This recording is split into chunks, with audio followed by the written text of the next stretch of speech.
ଓମ୍ ଶାନ୍ତି। ପରମ ପ୍ରିୟ ପରମାତ୍ମା ଶିବ ଭଗବାନଙ୍କୁ କୋଟି କୋଟି ନମନ। ଆସନ୍ତୁ ଆମେ ସବୁ ମଧୁର ସନ୍ତାନମାନେ 26/7/2025 ମସିହାର ପ୍ରାତଃ ମୁରଲି ବାପଦାଦାଙ୍କର ଶୁଣିବା। ବାବା ଆଜି କ'ଣ ମହାବାକ୍ୟ କହିଛନ୍ତି ଆମେ ଆତ୍ମସ୍ଥିତିରେ ରହି ଶୁଣିବା। ବାବା କହିଲେ, ମିଠେ ବଚ୍ଚେ, ଏହି ସଙ୍ଗମ ଯୁଗ ବିକର୍ମ ବିନାଶ କରିବାର ଯୁଗ। ଏହି ଯୁଗରେ ତୁମମାନଙ୍କୁ କୌଣସି ବିକର୍ମ କରିବାର ନାହିଁ। ପବିତ୍ର ନିଶ୍ଚିତ ହେବାକୁ ପଡ଼ିବ। ଆମେ ପବିତ୍ର ରହିବାକୁ ହେବ। ପ୍ରଶ୍ନରେ ବାବା ପଚାରିଲେ, ଅତୀନ୍ଦ୍ରିୟ ସୁଖର ଅନୁଭବ କେଉଁ ସନ୍ତାନମାନେ କରିପାରିବେ? ଉତ୍ତରରେ ବାବା କହିଲେ, ଯେଉଁମାନେ ଅବିନାଶୀ ଜ୍ଞାନରତ୍ନରେ ଭରପୁର ଅଟନ୍ତି, ସେହିମାନଙ୍କୁ ହିଁ ଅତୀନ୍ଦ୍ରିୟ ସୁଖର ଅନୁଭବ ହୋଇପାରିବ। ଯେଉଁମାନେ ଯେତେ ଜ୍ଞାନକୁ ଜୀବନରେ ଧାରଣ କରିବେ, ସେମାନେ ସେତେ ଧନବାନ ହେବେ। ଯଦି ଜ୍ଞାନରତ୍ନର ଧାରଣା ହେଉନାହିଁ, ତେବେ ଗରିବ କୁହାଯିବ। ବାବା ତୁମମାନଙ୍କୁ ଅତୀତ, ବର୍ତ୍ତମାନ ଏବଂ ଭବିଷ୍ୟତର ଜ୍ଞାନ ଦେଇ ତ୍ରିକାଳଦର୍ଶୀ କରିଦେଉଛନ୍ତି। ଗୀତରେ ଆଜି କହିଲେ, ଓମ୍ ନମ ଶିବାୟ। ଓମ୍ ଶାନ୍ତି। ଅତୀତ ହିଁ ବର୍ତ୍ତମାନର ରୂପ ନେଇଥାଏ। ପୁଣି ଏହି ବର୍ତ୍ତମାନ ମଧ୍ୟ ଅତୀତ ହୋଇଯିବ। ଏସବୁ ଗାୟନ ଅତୀତର କରୁଛନ୍ତି। ବର୍ତ୍ତମାନ ତୁମେ ପୁରୁଷୋତ୍ତମ ସଙ୍ଗମ ଯୁଗରେ ଅଛ। ପୁରୁଷୋତ୍ତମ ଅକ୍ଷର ନିଶ୍ଚୟ ଲେଖିବା ଉଚିତ। ତୁମେ ବର୍ତ୍ତମାନକୁ ଦେଖୁଛ। ଯାହା ଅତୀତର ଗାୟନ ରହିଛି, ତାହା ଏବେ ବାସ୍ତବରେ ହେଉଛି। ଏଥିରେ କୌଣସି ସଂଶୟ ଆଣିବା ଅନୁଚିତ। ପିଲାମାନେ ଜାଣିଛନ୍ତି ସଙ୍ଗମ ଯୁଗ ମଧ୍ୟ ଅଛି। କଳିଯୁଗର ଅନ୍ତ ମଧ୍ୟ ହେଉଛି। ବାସ୍ତବରେ 5000 ବର୍ଷ ପୂର୍ବରୁ ସଙ୍ଗମ ଯୁଗ ଅତୀତ ହୋଇଯାଇଛି। ଏବେ ପୁଣି ଅତିକ୍ରମ ହେଉଛି। ଏବେ ବାବା ଆସିଛନ୍ତି। ଯାହା ଅତୀତ ହୋଇଗଲାଣି ତାହା ପୁଣି ଭବିଷ୍ୟତରେ ହେବ। ବାବା ରାଜଯୋଗ ଶିଖାଉଛନ୍ତି। ପୁଣି ସତ୍ୟ ଯୁଗରେ ରାଜ୍ୟ ପାଇବୁ। ବର୍ତ୍ତମାନ ସଙ୍ଗମ ଯୁଗ। ଏହି କଥା ତୁମମାନଙ୍କ ବ୍ୟତୀତ କେହି ଜାଣିନାହାନ୍ତି। ତୁମେ ପ୍ରତ୍ୟକ୍ଷ ରୂପେ ରାଜଯୋଗ ଶିଖୁଛ। ଏହା ଅତି ସହଜ ଅଟେ। ଛୋଟ ବଡ଼ ଯେଉଁ ସନ୍ତାନମାନେ ମଧ୍ୟ ଅଛନ୍ତି, ସମସ୍ତଙ୍କୁ ଗୋଟିଏ ମୁଖ୍ୟ କଥା ନିଶ୍ଚୟ ବୁଝାଇବାକୁ ହେବ ଯେ, ବାବାଙ୍କୁ ମନେ ପକାଅ, ତେବେ ବିକର୍ମ ବିନାଶ ହେବ। ବର୍ତ୍ତମାନ ବିକର୍ମ ବିନାଶ କରିବାର ସମୟ ଅଟେ। ତେଣୁ ଏପରି କିଏ ଥିବେ ଯିଏ ପୁଣି ବିକର୍ମ କରିବେ? କିନ୍ତୁ ମାୟା ବିକର୍ମ କରାଇ ଦେଉଛି। ଭାବୁଛନ୍ତି ମାୟାର ଚାପୁଡ଼ା ଲାଗିଗଲା, ମୋ ଦ୍ୱାରା ବହୁତ ବଡ଼ ଭୁଲ ହୋଇଗଲା। ବାବାଙ୍କୁ ଡାକୁଛନ୍ତି, ହେ ପତିତ ପାବନ ଆସ। ତେଣୁ ବାବା ଆସିଛନ୍ତି ପବିତ୍ର କରିବା ପାଇଁ। ତେଣୁ ପବିତ୍ର ହେବା ଦରକାର ନା। ଈଶ୍ୱରଙ୍କର ହୋଇ ପୁଣି ପତିତ ହେବା ଅନୁଚିତ। ସତ୍ୟ ଯୁଗରେ ସମସ୍ତେ ପବିତ୍ର ଥିଲେ। ଏହି ଭାରତ ହିଁ ପବିତ୍ର ଥିଲା। ଗାୟନ ମଧ୍ୟ କରୁଛନ୍ତି, ନିର୍ବିକାରୀ ଦୁନିଆ ଏବଂ ବିକାରୀ ଦୁନିଆ। ତାହା ସମ୍ପୂର୍ଣ୍ଣ ନିର୍ବିକାରୀ। ଆମେ ବିକାରୀ ଅଟୁ। କାହିଁକି ନା ଆମେ ବିକାରଗ୍ରସ୍ତ ହେଉଛୁ। ବିଶ୍ୱର ନାମ ହିଁ ହେଉଛି ବିକାର। ପତିତମାନେ ହିଁ ଡାକୁଛନ୍ତି, ଆସି ପବିତ୍ର କର। କ୍ରୋଧିତ ଏପରି ଡାକୁନାହାନ୍ତି। ବାବା ମଧ୍ୟ ପୁଣି ଡ୍ରାମାର ପ୍ଲାନ୍ ଅନୁସାରେ ଆସୁଛନ୍ତି। ଏଥିରେ ଟିକିଏ ହେଲେ ମଧ୍ୟ ଫରକ ପଡ଼ିପାରିବ ନାହିଁ। ଯାହା ଅତୀତ ହୋଇଯାଇଛି, ତାହା ପୁଣି ବର୍ତ୍ତମାନ ହେବାକୁ ଯାଉଛି। ବାବା ଅତୀତ, ବର୍ତ୍ତମାନ, ଭବିଷ୍ୟତକୁ ଜାଣିଛନ୍ତି। ତେଣୁ ତାଙ୍କୁ ହିଁ ତ୍ରିକାଳଦର୍ଶୀ କୁହାଯାଉଛି। ଏହି କଥା ମନେ ରଖିବାକୁ ହେବ। ଏହା ବହୁତ ମେହନତର କଥା ଅଟେ। କିନ୍ତୁ ଘଡ଼ିକୁ ଘଡ଼ି ଭୁଲି ଯାଉଛନ୍ତି। ନଚେତ ତୁମେ କେତେ ଅତୀନ୍ଦ୍ରିୟ ସୁଖରେ ରହିବା ଉଚିତ। ତୁମେମାନେ ଏଠାରେ ଅବିନାଶୀ ଜ୍ଞାନ ଧନ ଦ୍ୱାରା ବହୁତ ସାହୁକାର ହେଉଛ। ଯାହାର ଯେତିକି ଧାରଣା, ସେହି ଅନୁଯାୟୀ ସାହୁକାର ହେଉଛନ୍ତି। କିନ୍ତୁ ତାହା ନୂଆ ଦୁନିଆ ପାଇଁ। ତୁମେମାନେ ଜାଣିଛ, ଆମେ ଯାହା କିଛି କରୁଛୁ ତାହା ଭବିଷ୍ୟତ ତଥା ନୂଆ ଦୁନିଆ ପାଇଁ। ବାବା ଆସିଛନ୍ତି ହିଁ ନୂଆ ଦୁନିଆର ସ୍ଥାପନ କରି ପୁରୁଣା ଦୁନିଆର ବିନାଶ କରିବା ପାଇଁ। ଏସବୁ କଳ୍ପ ପୂର୍ବ ସଦୃଶ ହିଁ ହେବ। ତୁମେ ଏସବୁ ଦେଖିବ। ପ୍ରାକୃତିକ ବିପର୍ଯ୍ୟୟ ମଧ୍ୟ ହେବ, ଭୂମିକମ୍ପ ହେବ, ସବୁକିଛି ବିନାଶ ହୋଇଯିବ। ଭାରତରେ କେତେ ଭୂମିକମ୍ପ ହେବ। ମୁଁ ତ କହୁଛି ତାହା ତ ନିଶ୍ଚିତ ହେବ, କଳ୍ପ ପୂର୍ବରୁ ମଧ୍ୟ ହୋଇଥିଲା। ସେଥିପାଇଁ ତ କହୁଛନ୍ତି ସୁନାର ଦ୍ୱାରିକା ତଳକୁ ଚାଲିଯାଇଛି। ପିଲାମାନେ ଏହି କଥାକୁ ଭଲ ଭାବରେ ବୁଦ୍ଧିରେ ରଖିବା ଉଚିତ ଯେ ଆମେ 5000 ବର୍ଷ ପୂର୍ବରୁ ମଧ୍ୟ ଏହି ଜ୍ଞାନ ନେଇଥିଲୁ। ଏଥିରେ ଟିକିଏ ବି ବ୍ୟତିକ୍ରମ ନାହିଁ। ବାବା 5000 ବର୍ଷ ପୂର୍ବେ ମଧ୍ୟ ଆମେ ଏ ଜ୍ଞାନ ଆପଣଙ୍କ ଠାରୁ ନେଇଥିଲୁ। ଆମେ ଅନେକ ଥର ଆପଣଙ୍କ ଠାରୁ ସମ୍ପତ୍ତି ନେଉଛୁ, ଯାହାର ଗଣନା ହୋଇପାରିବ ନାହିଁ। କେତେଥର ତୁମେମାନେ ବିଶ୍ୱର ମାଲିକ ହୋଇଛ, ପୁଣି ଫକୀର ହେଉଛ। ବର୍ତ୍ତମାନ ଭାରତ ପୁରା ଫକୀର ହୋଇଯାଇଛି। ତୁମେ ଡ୍ରାମାର ପ୍ଲାନ୍ ଅନୁସାରେ ମଧ୍ୟ ଲେଖୁଛ। ସେମାନେ ଡ୍ରାମା ଅକ୍ଷର କହୁନାହାନ୍ତି, ତାଙ୍କର ନିଜସ୍ୱ ପ୍ଲାନ୍ ରହିଛି। ତୁମେମାନେ କହୁଛ ଡ୍ରାମାର ପ୍ଲାନ୍ ଅନୁସାରେ 5000 ବର୍ଷ ପୂର୍ବ ଭଳି ଆମେ ପୁନର୍ବାର ସ୍ଥାପନା କରୁଛୁ। କଳ୍ପ ପୂର୍ବରୁ ଯେଉଁ କର୍ତ୍ତବ୍ୟ କରିଥିଲୁ ତାହା ପୁଣି ଏବେ ମଧ୍ୟ ଶ୍ରୀମତ ଆଧାରରେ କରୁଛୁ। ଶ୍ରୀମତ ଦ୍ୱାରା ହିଁ ଶକ୍ତି ନେଉଛୁ। ଶିବଶକ୍ତି ନାମ ମଧ୍ୟ ରହିଛି ନା। ତେଣୁ ତୁମେମାନେ ହେଉଛ ଶିବଶକ୍ତି ଦେବୀ, ଯେଉଁମାନଙ୍କର ପୂଜା ମନ୍ଦିରରେ ହେଉଛି। ତୁମେ ଦେବୀମାନେ ହିଁ ବିଶ୍ୱର ରାଜ୍ୟ ପ୍ରାପ୍ତ କରୁଛ। ଜଗଦମ୍ବାକୁ ଦେଖ, ତାଙ୍କର କେତେ ପୂଜା କରାଯାଉଛି। ଅନେକ ନାମ ରଖିଦେଇଛନ୍ତି। ସେ ତ ଜଣେ ହିଁ ଅଟନ୍ତି ନା, ଯେପରି ବାପ ଏକମାତ୍ର ଶିବ ହିଁ ଅଟନ୍ତି। ତୁମେମାନେ ମଧ୍ୟ ବିଶ୍ୱକୁ ସ୍ୱର୍ଗ କରିବାରେ ସହଯୋଗ ଦେଉଥିବାରୁ ତୁମର ମଧ୍ୟ ପୂଜା ହେଉଛି। ଅନେକ ଦେବୀ ରହିଛନ୍ତି, ଲକ୍ଷ୍ମୀଙ୍କର କେତେ ପୂଜା କରୁଛନ୍ତି। ଦୀପାବଳି ଦିନ ମହାଲକ୍ଷ୍ମୀଙ୍କର ପୂଜା କରିଥାନ୍ତି। ସେ ହେଉଛନ୍ତି ମୁଖ୍ୟ। ମହାରାଜା ମହାରାଣୀଙ୍କୁ ମିଶାଇ ମହାଲକ୍ଷ୍ମୀ କହିଦେଉଛନ୍ତି। ସେଥିରେ ଲକ୍ଷ୍ମୀ ନାରାୟଣ ଉଭୟ ଆସିଯାଉଛନ୍ତି। ଆମେ ମଧ୍ୟ ମହାଲକ୍ଷ୍ମୀଙ୍କର ପୂଜା କରୁଥିଲୁ। ଧନ ବୃଦ୍ଧି ହେଲେ ବୁଝିଯାଆନ୍ତି ଯେ ମହାଲକ୍ଷ୍ମୀଙ୍କର କୃପା ହେଲା। ପ୍ରତ୍ୟେକ ବର୍ଷ ପୂଜା କରିଥାନ୍ତି। ଆଚ୍ଛା, ତାଙ୍କଠାରୁ ଧନ ମାଗିଥାନ୍ତି। ସଙ୍ଗମ ଯୁଗର ଦେବୀଙ୍କ ଠାରୁ କ'ଣ ମାଗିବେ? ତୁମେମାନେ ସଙ୍ଗମ ଯୁଗୀ ଦେବୀ ସ୍ୱର୍ଗର ବରଦାନ ଦେଉଛ। ମନୁଷ୍ୟମାନଙ୍କୁ ଏକଥା ଜଣା ନାହିଁ ଯେ ଦେବୀମାନଙ୍କ ଠାରୁ ସ୍ୱର୍ଗର ସମସ୍ତ କାମନା ପୂର୍ଣ୍ଣ ହୋଇଥାଏ। ତୁମେମାନେ ଦେବୀ ଅଟ ନା। ମନୁଷ୍ୟମାନଙ୍କୁ ଜ୍ଞାନ ଦାନ କରୁଛ, ଯାହାଦ୍ୱାରା ସବୁ କାମନା ପୂର୍ଣ୍ଣ କରି ଦେଉଛ। ରୋଗ ଆଦି ହେଲେ ଦେବୀମାନଙ୍କୁ ରୋଗମୁକ୍ତ କରିବା ପାଇଁ କହିଥାନ୍ତି ଓ ନିଜର ରକ୍ଷାର ମାଗୁଣି କରିଥାନ୍ତି। ଅନେକ ପ୍ରକାରର ଦେବୀ ରହିଛନ୍ତି। ତୁମେ ହେଉଛ ସଙ୍ଗମ ଯୁଗର ଶିବଶକ୍ତି ଦେବୀ। ତୁମେ ହିଁ ସ୍ୱର୍ଗର ବରଦାନ ଦେଉଛ। ବାବାଙ୍କ ସହିତ ପିଲାମାନେ ମଧ୍ୟ ଦେଉଛନ୍ତି। ମହାଲକ୍ଷ୍ମୀଙ୍କୁ ଦେଖାଇ ନାରାୟଣଙ୍କୁ ଗୁପ୍ତ କରି ଦେଉଛନ୍ତି। ବାବା ତୁମର କେତେ ପ୍ରଭାବ ବଢ଼ାଉଛନ୍ତି। ଦେବୀମାନେ 21 ଜନ୍ମ ପାଇଁ ସୁଖର ସବୁ କାମନା ପୂର୍ଣ୍ଣ କରୁଛନ୍ତି। ଲକ୍ଷ୍ମୀଙ୍କ ଠାରୁ ଧନ ମାଗୁଛନ୍ତି। ଧନ ନିମନ୍ତେ ହିଁ ମନୁଷ୍ୟ କର୍ମଧନ୍ଦା କରୁଛନ୍ତି। ତୁମକୁ ତ ବାବା ଆସି ସାରା ବିଶ୍ୱର ମାଲିକ କରାଇ ଅସରନ୍ତି ଧନ ଦେଉଛନ୍ତି। ଶ୍ରୀଲକ୍ଷ୍ମୀ ଶ୍ରୀନାରାୟଣ ବିଶ୍ୱର ମାଲିକ ଥିଲେ, ଏବେ କାଙ୍ଗାଳ ହୋଇଯାଇଛନ୍ତି। ତୁମେମାନେ ଜାଣିଛ, ରାଜତ୍ୱ କଲେ ପୁଣି କିପରି ଧୀରେ ଧୀରେ ଅବରୋହଣ କଳା ହେଉଛି।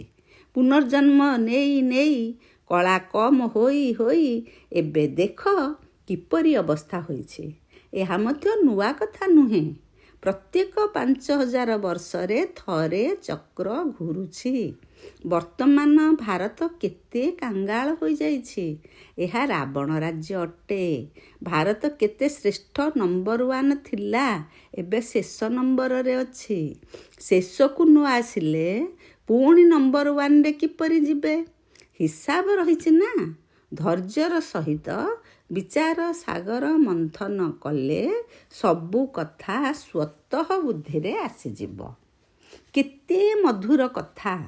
ବର୍ତ୍ତମାନ ତ ତୁମେମାନେ ସାରା ସୃଷ୍ଟିଚକ୍ରକୁ ଜାଣିଗଲଣି। କେବଳ ସ୍କୁଲରେ ପାଠ ପଢ଼ାଯାଏ ନାହିଁ, ଶିକ୍ଷକ ମଧ୍ୟ ବିଷୟବସ୍ତୁ ଘରେ ପଢ଼ିବାକୁ ଦେଇଥାନ୍ତି, ଯାହାକୁ ହୋମୱାର୍କ କୁହାଯାଏ। ବାବା ମଧ୍ୟ ତୁମକୁ ହୋମୱାର୍କ ଦେଉଛନ୍ତି। ଦିନରେ ଧନ୍ଦା ଆଦି କର, ଶରୀର ନିର୍ବାହ ତ କରିବାକୁ ହିଁ ପଡ଼ିବ। ଅମୃତ ବେଳାରେ ତ ସମସ୍ତଙ୍କୁ ଫୁରୁସତ ମିଳିଥାଏ। ଭୋର 2ଟା-3ଟା ସମୟ ବହୁତ ଭଲ। 2ରୁ 3ଟା ସମୟ ଭୋର ବହୁତ ଭଲ। ସେ ସମୟରେ ଉଠି ବାବାଙ୍କୁ ସ୍ନେହର ସହିତ ମନେ ପକାଅ। ଏହି ବିକାର ହିଁ ତୁମକୁ ଆଦି ମଧ୍ୟ ଅନ୍ତ ଦୁଃଖ ଦେଇଛି। ରାବଣକୁ ଜଳାଉଛନ୍ତି, କିନ୍ତୁ ଏହାର ଅର୍ଥ କିଛି ହେଲେ ଜାଣିନାହାନ୍ତି। ବାସ୍ କେବଳ ପରମ୍ପରାରୁ ରାବଣକୁ ଜଳାଇବାର ପ୍ରଥା ଚାଲି ଆସିଛି। ଡ୍ରାମା ଅନୁସାରେ ଏହା ମଧ୍ୟ ନିର୍ଦ୍ଧାର୍ଯ୍ୟ ରହିଛି। ରାବଣକୁ ମାରି ଆସୁଛନ୍ତି, କିନ୍ତୁ ରାବଣ ମରୁନାହିଁ। ଏବେ ତୁମେ ଜାଣିଛ ଯେ ଏହି ରାବଣକୁ ଜଳାଇବା ବନ୍ଦ କେବେ ହେବ। ତୁମେ ଏବେ ପ୍ରକୃତ ସତ୍ୟନାରାୟଣଙ୍କର କଥା ଶୁଣୁଛ। ତୁମେ ଜାଣିଛ ଯେ ଆମକୁ ଏବେ ବାବାଙ୍କ ଠାରୁ ସମ୍ପତ୍ତି ମିଳୁଛି। ବାବାଙ୍କୁ ନ ଜାଣିବା କାରଣରୁ ହିଁ ସମସ୍ତେ ନିର୍ଧନ ହୋଇଯାଇଛନ୍ତି। ବାବା ଯିଏକି ଭାରତକୁ ସ୍ୱର୍ଗ କରୁଛନ୍ତି, ତାଙ୍କୁ ମଧ୍ୟ ଜାଣିନାହାନ୍ତି। ଏହା ମଧ୍ୟ ଡ୍ରାମାରେ ନିର୍ଦ୍ଧାର୍ଯ୍ୟ ରହିଛି। ସିଡ଼ିରେ ତଳକୁ ଓହ୍ଲାଇ ତମ ପ୍ରଧାନ ହେଲେ ଯାଇ ବାବା ଆସିବେ, କିନ୍ତୁ ନିଜକୁ କେହି ତମ ପ୍ରଧାନ ଭାବୁନାହାନ୍ତି। ବାବା କହୁଛନ୍ତି, ବର୍ତ୍ତମାନ ସମଗ୍ର ବୃକ୍ଷର ଜୀର୍ଣ୍ଣଶୀର୍ଣ୍ଣ ଅବସ୍ଥା ହୋଇଗଲାଣି। ଏଠାରେ କେହି ଜଣେ ହେଲେ ସତ୍ୱପ୍ରଧାନ ନାହାନ୍ତି। ସୁଖଧାମ ଏବଂ ଶାନ୍ତିଧାମରେ ସତ୍ୱପ୍ରଧାନ ହେବେ। ବର୍ତ୍ତମାନ ତମ ପ୍ରଧାନ ଅଟନ୍ତି। ବାବା ହିଁ ଆସି ତୁମକୁ ଅଜ୍ଞାନ ନିଦ୍ରାରୁ ଜାଗ୍ରତ କରୁଛନ୍ତି। ତୁମେ ପୁଣି ଅନ୍ୟମାନଙ୍କୁ ଜାଗ୍ରତ କରୁଛ, ଜାଗ୍ରତ ମଧ୍ୟ ହେଉଛନ୍ତି। ମନୁଷ୍ୟ ମରିଗଲେ ଦୀପ ଜଳାଇଥାନ୍ତି ଆଲୋକକୁ ଆସିବା ପାଇଁ। ବର୍ତ୍ତମାନ ଘୋର ଅନ୍ଧକାର ହୋଇଯାଇଛି। ଆତ୍ମାମାନେ ସ୍ୱତଃ ନିଜ ଘରକୁ ଫେରି ଯାଇପାରିବେ ନାହିଁ। ଯଦିଓ ଇଚ୍ଛା ହେଉଛି ଯେ ଦୁଃଖରୁ ମୁକ୍ତ ହେବୁ, କିନ୍ତୁ ଜଣେ ହେଲେ ମୁକ୍ତ ହୋଇପାରିବେ ନାହିଁ।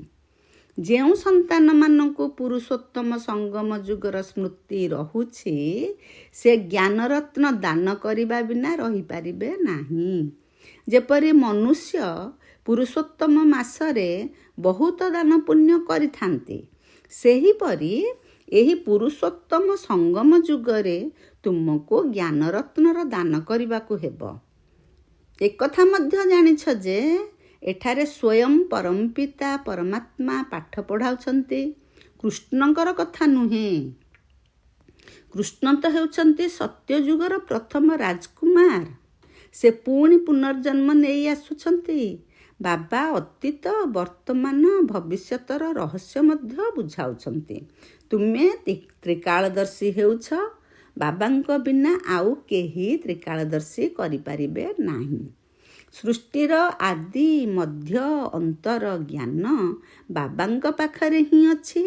ସେଥିପାଇଁ ତାଙ୍କୁ ହିଁ ଜ୍ଞାନର ସାଗର କୁହାଯାଉଛି।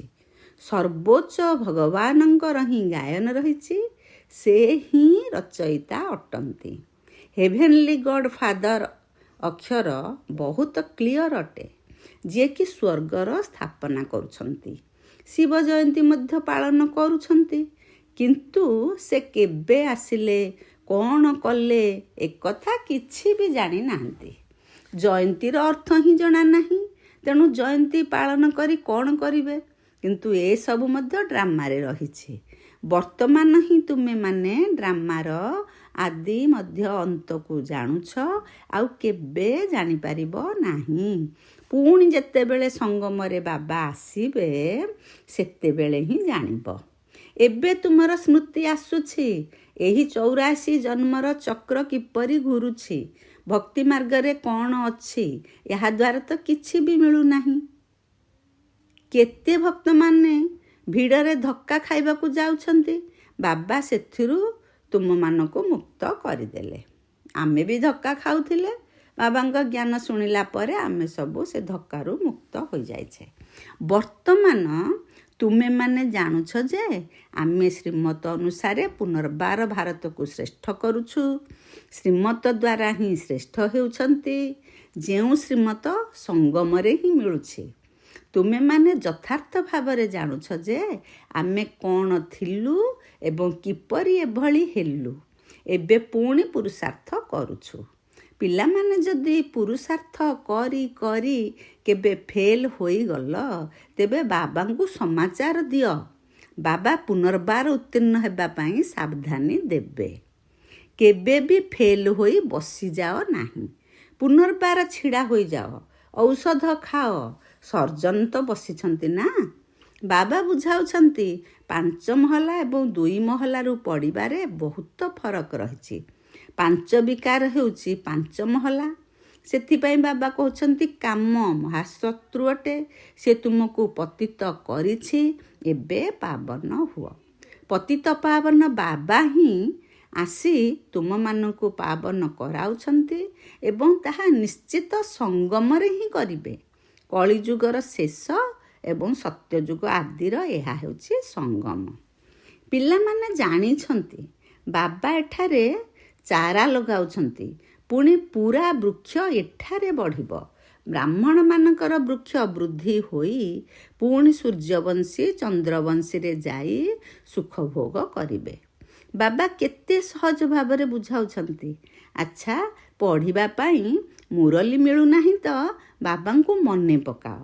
ଏହି କଥା ବୁଦ୍ଧିରେ ପକ୍କା କର ଯେ ସେ ବାବା ବ୍ରହ୍ମାଙ୍କ ଶରୀରରେ ଆସି ଆମକୁ କହୁଛନ୍ତି, ମୋତେ ମନେ ପକାଇଲେ ତୁମେମାନେ ବିଷ୍ଣୁ କୂଳକୁ ଚାଲିଯିବ।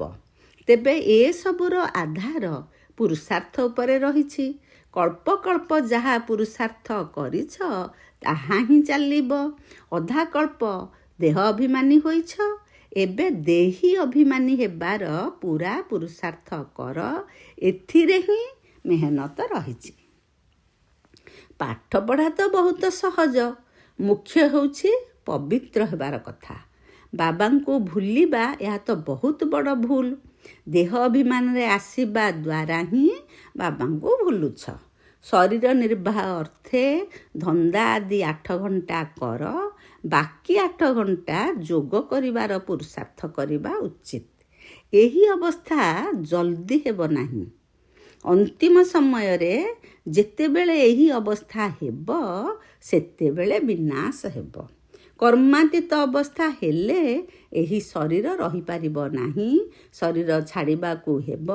କାହିଁକି ନା ଆତ୍ମା ପବିତ୍ର ହୋଇଯାଇଛି ନା। ଯେତେବେଳେ କ୍ରମାନୁସାରେ କର୍ମାତୀତ ଅବସ୍ଥା ହୋଇଯିବ, ସେତେବେଳେ ଲଢ଼େଇ ଆରମ୍ଭ ହେବ। ସେତେବେଳ ପର୍ଯ୍ୟନ୍ତ ରିହର୍ସାଲ ଚାଲିବ। ବାବା କହିଲେ, ଆଚ୍ଛା, ମିଠେ ମିଠେ ଶିକିଲଧେ ସନ୍ତାନମାନଙ୍କ ପ୍ରତି ମାତା ପିତା ବାପଦାଦାଙ୍କର ମଧୁର ସ୍ନେହ ସମ୍ପନ୍ନ ଶୁଭେଚ୍ଛା ଏବଂ ସୁପ୍ରଭାତ। ଆତ୍ମିକ ପିତାଙ୍କର ଆତ୍ମିକ ସନ୍ତାନମାନଙ୍କୁ ନମସ୍ତେ।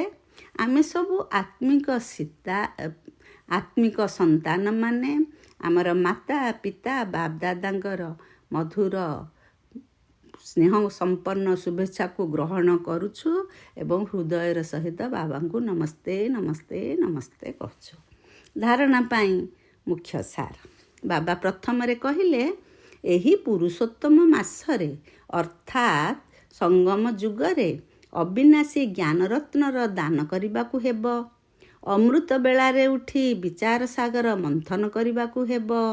ଶ୍ରୀମତ ଅନୁସାରେ ଶରୀର ନିର୍ବାହ କରିବା ସହିତ ବାବା ଯେଉଁ ହୋମୱାର୍କ ଦେଇଛନ୍ତି, ଅର୍ଥାତ୍ ଘର ଗୃହସ୍ଥରେ ରହି ଯେଉଁଭଳି କର୍ମ କରିବାକୁ କହୁଛନ୍ତି, ତାହା ମଧ୍ୟ ନିଶ୍ଚିତ କରିବାକୁ ହେବ। ପୁରୁଷାର୍ଥରେ ଯଦି କୌଣସି ବିଘ୍ନ ଆସୁଛି, ତେବେ ବାବାଙ୍କୁ ସମାଚାର ଦେଇ ଶ୍ରୀମତ ନେବାକୁ ହେବ। ସର୍ଜନଙ୍କୁ ସବୁ କଥା ଶୁଣାଇବାକୁ ହେବ। ବିକର୍ମ ବିନାଶ କରିବା ସମୟରେ କୌଣସି ନୂଆ ବିକର୍ମ କରିବା ଉଚିତ ନୁହେଁ। ବାବା ବରଦାନ ଦେଇ କହିଲେ, ଅଖଣ୍ଡ ଯୋଗର ବିଧି ଦ୍ୱାରା ଅଖଣ୍ଡ ପୂଜ୍ୟ ହେଉଥିବା ଶ୍ରେଷ୍ଠ ମହାନ ଆତ୍ମା ହୁଅ। ଆଜିକାଲି ଯେଉଁମାନେ ସବୁ ମହାନ ଆତ୍ମା ବୋଲାଉଛନ୍ତି, ସେମାନଙ୍କର ନାମ ଅଖଣ୍ଡାନନ୍ଦ ଆଦି ରଖିଦେଉଛନ୍ତି। କିନ୍ତୁ ସବୁଥିରେ ଅଖଣ୍ଡ ସ୍ୱରୂପ ତ ତୁମେମାନେ ହିଁ ଅଟ। ଆନନ୍ଦରେ ମଧ୍ୟ ଅଖଣ୍ଡ, ସୁଖରେ ମଧ୍ୟ ଅଖଣ୍ଡ। କେବଳ ସଙ୍ଗ ଦୋଷରେ ଆସ ନାହିଁ। ଅନ୍ୟମାନଙ୍କର ଅବଗୁଣକୁ ଦେଖୁଥିଲେ ମଧ୍ୟ, ଶୁଣୁଥିଲେ ମଧ୍ୟ ସେଥିପ୍ରତି ଧ୍ୟାନ ଦିଅ ନାହିଁ। ତେବେ ଏହି ବିଶେଷତା ଆଧାରରେ ତୁମେ ଅଖଣ୍ଡ ଯୋଗୀ ହୋଇଯିବ। ଯେଉଁମାନେ ଅଖଣ୍ଡ ଯୋଗୀ ଅଟନ୍ତି ସେହିମାନେ ହିଁ ଅଖଣ୍ଡ ପୂଜ୍ୟ ହୋଇଥାନ୍ତି। ତେବେ ତୁମେମାନେ ଏଭଳି ମହାନ ଆତ୍ମା ଅଟ ଯାହାକି ଅଧାକଳ୍ପ ପର୍ଯ୍ୟନ୍ତ ନିଜେ ପୂଜ୍ୟ ସ୍ୱରୂପରେ ରହୁଛ ଏବଂ ଆଉ ଅଧାକଳ୍ପ ତୁମମାନଙ୍କର ଜଡ଼ଚିତ୍ରର ପୂଜନ ହେଉଛି। ସ୍ଲୋଗାନରେ ବାବା କହିଲେ, ଦିବ୍ୟ ବୁଦ୍ଧି ହିଁ ଶାନ୍ତିର ଶକ୍ତିର ଆଧାର ଅଟେ। ଦିବ୍ୟ ବୁଦ୍ଧି ହିଁ ଶାନ୍ତିର ଶକ୍ତିର ଆଧାର ଅଟେ। ବାବା ଆମକୁ କେତେ କେତେ ମହାନ କଥା କହୁଛନ୍ତି। ଧନ୍ୟବାଦ ବାବା। ଓମ୍ ଶାନ୍ତି, ଓମ୍ ଶାନ୍ତି, ଓମ୍ ଶାନ୍ତି। ଅବ୍ୟକ୍ତ ଇଶାରା। ସଂକଳ୍ପ ଶକ୍ତିକୁ ଜମା କରି ଶ୍ରେଷ୍ଠ ସେବାର ନିମିତ୍ତ ହୁଅ। ଯିଏ ନିଜର ସୂକ୍ଷ୍ମ ଶକ୍ତି ଗୁଡ଼ିକୁ ଯଥା ମନ ବୁଦ୍ଧିକୁ ନିୟନ୍ତ୍ରଣ କରିପାରିବ, ସେ ଅନ୍ୟମାନଙ୍କୁ ମଧ୍ୟ ନିୟନ୍ତ୍ରଣ କରିପାରିବ। ସେଥିପାଇଁ ଯଦି ନିଜ ଉପରେ ନିୟନ୍ତ୍ରଣ କରିବାର ଶକ୍ତି ଏବଂ ଶାସନ କରିବାର ଶକ୍ତି ଥିବ, ତେବେ ଏହା ହିଁ ଯଥାର୍ଥ ନିୟନ୍ତ୍ରଣ ଶକ୍ତି ପାଲଟିଯିବ। ଚାହେଁ ଅଜ୍ଞାନୀ ଆତ୍ମାମାନଙ୍କୁ ସେବା ଦ୍ୱାରା ନିୟନ୍ତ୍ରଣ କର, ଚାହେଁ ବ୍ରାହ୍ମଣ ପରିବାରରେ ସ୍ନେହ ସମ୍ପନ୍ନ ସନ୍ତୁଷ୍ଟତା ସମ୍ପନ୍ନ ବ୍ୟବହାର କର, ଦୁଇଟି ଯାକରେ ସଫଳ ହୋଇଯିବ। ଅଜ୍ଞାନୀ ଆତ୍ମାମାନଙ୍କୁ ସେବା ଦ୍ୱାରା ନିୟନ୍ତ୍ରଣ କରିବା, ଅଜ୍ଞାନୀ ଆତ୍ମାମାନଙ୍କୁ, ଆଉ ବ୍ରାହ୍ମଣ ପରିବାରରେ ସ୍ନେହ ସମ୍ପନ୍ନ ସନ୍ତୁଷ୍ଟତା ସମ୍ପନ୍ନ ବ୍ୟବହାର କରିବା, ଦୁଇଟି ଯାକରେ ସଫଳ ହେବା। ଓମ୍ ଶାନ୍ତି, ଓମ୍ ଶାନ୍ତି, ଓମ୍ ଶାନ୍ତି, ଓମ୍ ଶାନ୍ତି।